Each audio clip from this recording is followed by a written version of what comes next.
Assalamualaikum warahmatullahi wabarakatuh. Kami dari kelompok 2 akan mempresentasikan terkait analisis pengaruh curah hujan terhadap hasil panen menggunakan regresi linear sederhana. Adapun anggota kelompok 2 yaitu adalah Muhammad Argia dengan NIM belakang 042, Tamaela dengan NIM belakang 044, dan saya sendiri Ananda Geisa dengan NIM belakang 051. Pertama-tama kita bahas dulu pengaruh faktor iklim terhadap produktivitas pertanian. Pertanian itu merupakan sektor yang sangat bergantung pada kondisi lingkungan, khususnya iklim.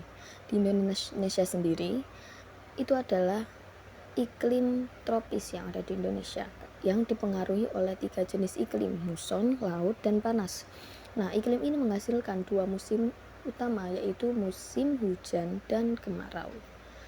Curah hujan itu memiliki peran ganda terhadap fisiologis tanaman seperti padi. Di satu sisi, ketersediaan air yang cukup itu sangat krusial untuk fase vegetatif dan pembentukan bulir. Namun di sisi lain, intensitas curah hujan yang ekstrim, yang terlalu tinggi atau terlalu rendah, itu dapat menjadi faktor pembatas yang menurunkan hasil panen. Jadi, analisis hubungan antara volume curah hujan dan tonase hasil panen itu diperlukan untuk memitigasi risiko ketidakpastian iklim. Data yang kami gunakan adalah data jumlah hasil panen, ton per hektar, dan curah hujan bulanan rata-rata, yang mana variabel dependennya adalah jumlah hasil panen, dan variabel independennya itu adalah curah hujan bulanan rata-rata. Nah, data jumlah hasil panen kita dapatkan dari BPS, dan curah hujan bulanan rata-rata datanya kita dapat dari Kekem. Yang mana kedua data ini akan diolah melalui tahap cleaning, integrasi, lalu dianalisis regresinya dan uji signifikan hingga mendapatkan hasil yang diharapkan. Setelah melakukan persiapan dataset, selanjutnya kami melakukan tahap analisis regresi dan uji signifikan. Nah, pada section ini kami mengimport beberapa library, yaitu Pandas, NumPy, Matplotlib, dan Seaborn. Lalu kami mengimport linear regression dari sklearn dan statmodel.api. Setelah melakukan import library, kami melakukan proses load data. Sebenarnya ini bersifat opsional, namun di sini kami lakukan agar dapat melihat isi serta struktur dataset sebelum melanjutkan ke tahap analisis. Next, ini adalah kode untuk menghitung model regresi linear secara otomatis pakai scikit-learn. Pertama, kami buat variabel df yang isinya fungsi untuk baca final dataset.csv. Lalu kami buat variabel x sebagai input yang mengambil kolom total curah hujan, dan y sebagai output yang mengambil kolom produktivitas. Selanjutnya, model linear regression dibuat dan dilatih menggunakan dataset tersebut. Terus, kita lakukan print pakai persamaan regresi. Nanti outputnya akan seperti ini. Ini adalah nilai slope, ini nilai intercept, dan ini R kuadratnya. Nah, sebelumnya kan kita udah hitung model regresi secara otomatis, tapi di sini kami juga melakukan perhitungan regresi secara step by step untuk memastikan apakah perhitungan secara bertahap nilainya akan sama dengan perhitungan secara otomatis. Pertama, kita hitung nilai rata-ratanya. Di sini kami buat 2 variabel untuk mendefinisikan. X_min isinya fungsi untuk menghitung X bar, dan Y_min fungsi untuk menghitung Y bar. Lalu kami buat perintah print hasil perhitungannya. Nanti outputnya berupa nilai rata-rata X dan juga nilai rata-rata Y. Next, kita hitung nilai slope pakai rumus berikut. Jangan lupa panggil lagi variabel X dan Y-nya supaya tidak error. Lanjut buat variabel 6 ini sebagai pembilang yang isinya fungsi menghitung sigma X min X bar dikali Y min Y bar. Kemudian, buat variabel den sebagai penyebut yang isi fungsinya untuk menghitung sigma X min X bar kuadrat. Nah, variabel beta ini isinya tinggal pembagian aja, pembilang dibagi penyebut. Di sini nilai slope-nya diperoleh min 0,0001.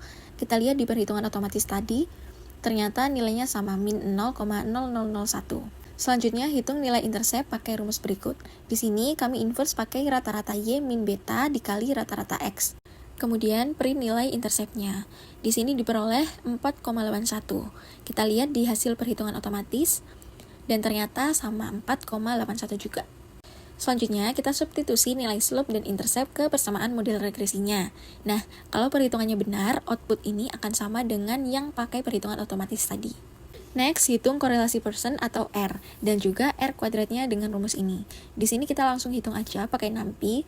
Nah, R kuadratnya udah didapat 0,075. Kita lihat apa sama dengan perhitungan otomatis tadi. Ternyata sama, 0,075 juga. Sampai sini sudah terbukti kalau model regresi otomatis pakai scikit-learn sama dengan perhitungan bertahap atau step by step. Lanjut ke tahap uji signifikan. Pertama kami lakukan hitung nilai y-topi tiap value. Nah, outputnya ini adalah nilai prediksi tiap value. Contoh nomor 0 ini adalah nilai y-topi dari Provinsi Aceh, dan seterusnya. Lanjut, hitung residual atau selisih y dan y-topi tiap value. Next, kami hitung nilai sum of square total, SS regression, dan SS error. Di sini kami langsung pakai NumPy dan diperoleh nilai SST-nya 25,07, SSR-nya 1,89, dan SSE-nya 23,17. Lanjut hitung standard error slope atau SE beta menggunakan rumus tersebut. Di sini kami juga pakai NumPy. Jangan lupa definisikan dulu kalau n adalah jumlah datanya. Di sini langsung hitung SSE per n-2 dikali den yang sudah didefinisikan tadi sebelumnya. Di sini diperoleh SE beta sama dengan 6,13 kali 10 pangkat minus 5. Lanjut cari T hitung dan juga p-value menggunakan rumus ini. Di sini kami pakai scipy.stats untuk hitung p-value-nya ini. Untuk T hitung tinggal dibagi aja beta per SE beta. Di sini diperoleh untuk T hitung sama dengan min 1,618 dan p-value-nya 0,115. Nah, kalau bagian kode ini dipakai untuk hitung model regresi linear pakai library stats model. Pertama, panggil variabel X dan Y dari dataset. Kemudian add constant, digunakan untuk menambahkan nilai konstan. Setelah itu, panggil fungsi OLS ini. Ini untuk membentuk model regresinya. Kemudian langsung aja print model.summary supaya ringkasan lengkap hasil regresi dan uji statistiknya muncul di output. Nah, ini adalah hasil outputnya. Dari hasil perhitungan regresi linear sederhana, kita mendapatkan persamaan garis Y sama dengan A tambah BX. Nah, angka B ini sangat penting, di mana itu karena dia menunjukkan seberapa besar pengaruh X terhadap Y-nya. Kalau nilai B nilainya negatif, itu berarti maka semakin besar X-nya, nilai Y-nya justru turun. Nah, kalau misalnya nilai B-nya positif, berarti semakin besar nilai X-nya, maka nilai Y-nya itu juga ikut naik. Selain itu, B ini bernilai, selain itu, di sini juga kita melihat nilai R pangkat 2.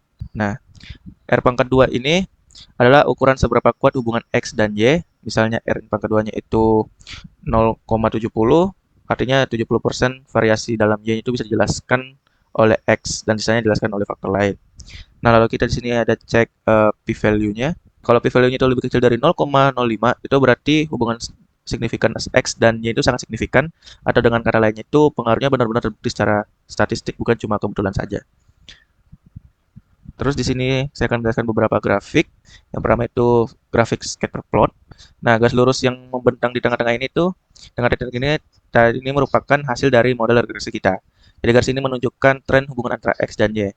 Kalau titik-titiknya banyak yang berada dekat garis, berarti model regresinya ini bagus karena memprediksinya itu mendekati data aslinya. Sebaliknya kalau titik-titiknya jauh dari garis, berarti modelnya ini kurang akurat. Nah, grafik ini membantu supaya melihat secara visual apakah hubungan X dan Y itu konsisten, kuat, dan sesuai dengan hasil perhitungan.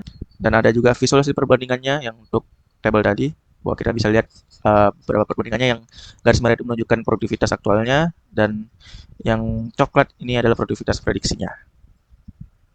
Nah, jadi secara kesimpulannya itu ada beberapa kesimpulan bisa didapatkan, yaitu terdapat hubungan negatif lemah antara curah hujan dan produktif padinya. Jadi itu negatif lemah, jadi nggak berkorelasi. Dan ada model regresinya, yaitu Y sama dengan 4,8182 tambah min 0,0099x. Jadi setiap kenaikan 1 mm curah hujan itu produktivitas padinya turun 0,00099 ton per hektar. Nah, yang ketiga itu curah hujan hanya menjelaskan 7,57% variasi produktivitas, sisanya itu 92,43% dipengaruhi faktor lain seperti kualitas tanah, teknik budidaya, jenis variatif padi, penggunaan pupuk, dan pengolahan irigasi. Jadi yang keempat itu hasil uji signifikannya. Jadi pengaruh hujan ini tidak signifikan, atau dengan p-value-nya itu 0,1153, atau lebih besar dari 0,05. Jadi ada beberapa rekomendasi yang kami dapatkan untuk kesimpulan, itu Ini perlu penelitian lebih lanjut lagi dengan menambahkan variabel lain. Jadi analisis multivariat diperlukan untuk memahami faktor-faktor yang mempengaruhi produktivitas padi secara komprehensif dan data series dapat memberikan insight lebih baik.